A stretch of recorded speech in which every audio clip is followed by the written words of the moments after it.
Okarun should have died a lot in Season 1. This guy is the worst supernatural luck in anime history.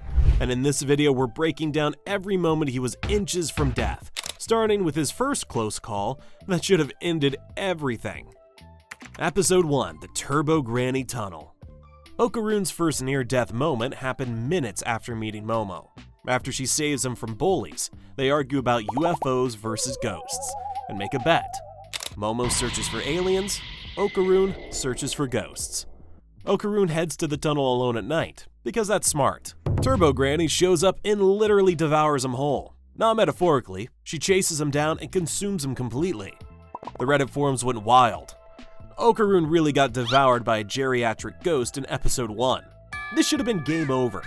Turbo Granny had him at her mercy in her domain with zero backup. The only reason he survives is because she decides to possess him instead of digesting him. If you think getting eaten alive was bad, wait until aliens want his reproductive organs.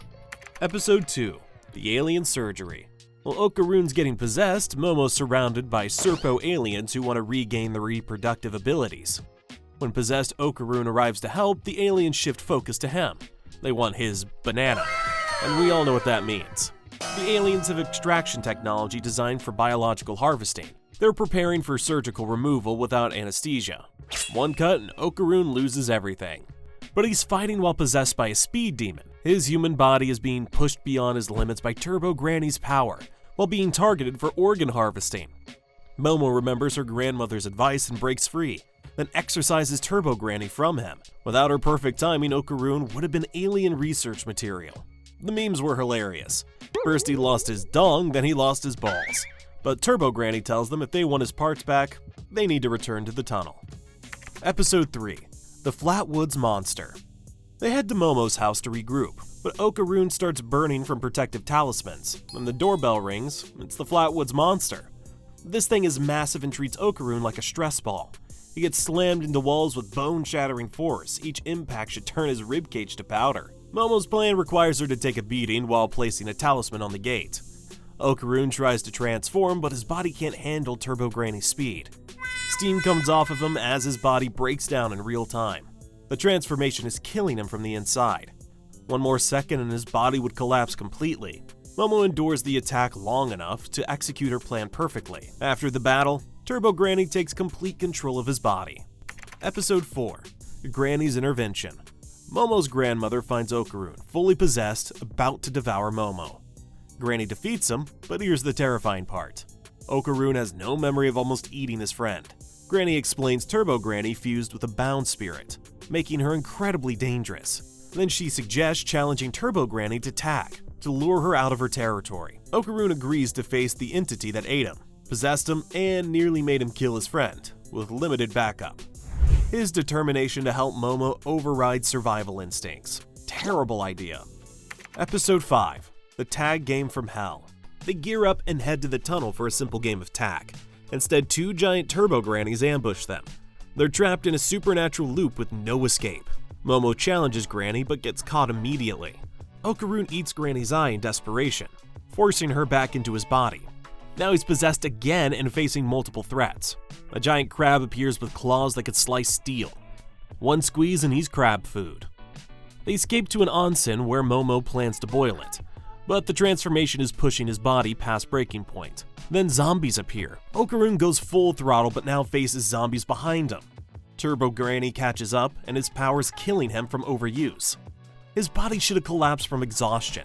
The only reason he survives is Momo's master plan. She's leading this deadly chase to a specific destination. They board a train with Turbo Granny right behind them.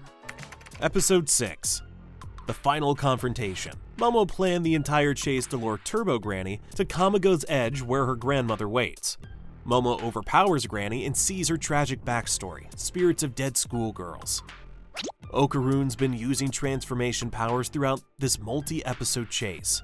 His body should have been destroyed. The fact he's conscious defies logic. He survives through Momo's strategy, her grandmother's timing, and his refusal to give up. After dinner, they reaffirm their friendship, but his trials weren't over. Episode 7, Spiritual Warfare. At school, Okarun realizes his balls are missing while rumors spread about Momo. Ira, who sees spiritual powers, believes Momo is evil and tries to exorcise her. The real threat reveals itself, a yokai whose hair tangles with the building structure, turning the school into a death trap. Okarun goes full throttle and launches the yokai away, nearly killing himself. He's pushing transformation beyond saved limits again. They recover one jewel, but Ira dies. But watching a classmate die should destroy him psychologically. Episode 8, The Boxing Alien. Everyone at school disappears except Okarun, Ira, and Momo. They're trapped in a supernatural dimension with multiple threats. While Momo faces a dinosaur, Okarun and Ira confront a boxing alien with professional skills. The original aliens appear and immobilize him completely. He's helpless as they prepare extraction. Ira's powers save him, but they're overwhelmed. The boxing alien calculates every punch for maximum damage without death. The environment floods with green water and Nessie appears. Ira gets snatched. Okarun dives to save her but can't swim. He's drowning while fighting aliens.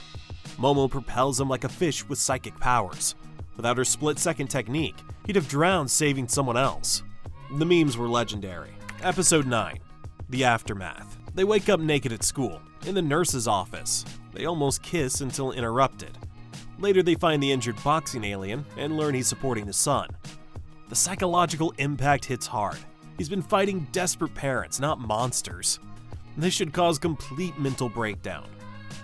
Okarun chooses compassion over despair, helping the alien family. His moral strength becomes his survival tool. Episode 10, The Gigi Crisis. Gigi arrives, Momo's childhood friend and first love. He's moving in and instantly becomes popular while Okarun desperately competes for attention. Someone runs at them with Okarun's last ball. The chase leads through traffic at supernatural speeds. One miscalculation and he's street pizza. When the figure breaks apart, Momo grabs his heart to track location. Okarun's desperation to recover his property overrides survival instincts. His emotional state compromises judgment. Jealousy makes him take unnecessary risks, and distraction in supernatural situations is fatal. The forums exploded. Okarun competing with childhood friend energy while chasing body parts through traffic. Episode 11, The Junkyard.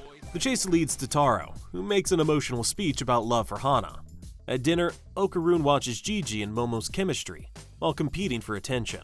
The emotional strain of fighting supernatural threats while losing the girl he cares about takes a psychological toll.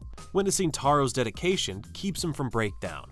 Instead of giving up, he fights harder, even if it means more danger. Discord was losing it. Okarun gets relationship advice from a ghost hit by a truck. Episode 12, The Separation. The season ends with the deadliest situation. Separation during attacks. At Gigi's house, strange occurrences happen. Momo goes to the onsen alone where 5 men attack and try to drown her. Meanwhile, a mysterious room appears filled with ominous papers. Gigi confronts Okarun about feelings for Momo, but they're interrupted by whatever's emerging from that room. For the first time, Okarun and Momo face threats while separated. He can't help when she's drowning. She can't help when he discovers the horror in that room. Gigi smashes through the wall, revealing the ominous papers, setting up Season 2. Without Momo's strategies and timing, Okarun's survival rate drops to nearly 0. And that's the list. Okarun used up a lifetime of luck just to survive Season 1. The real question is, how much does he have left for Season 2? Tell me which near-death moment was your favorite in the comments. Don't forget to like, subscribe, and get ready because the threats are only going to get deadlier from here.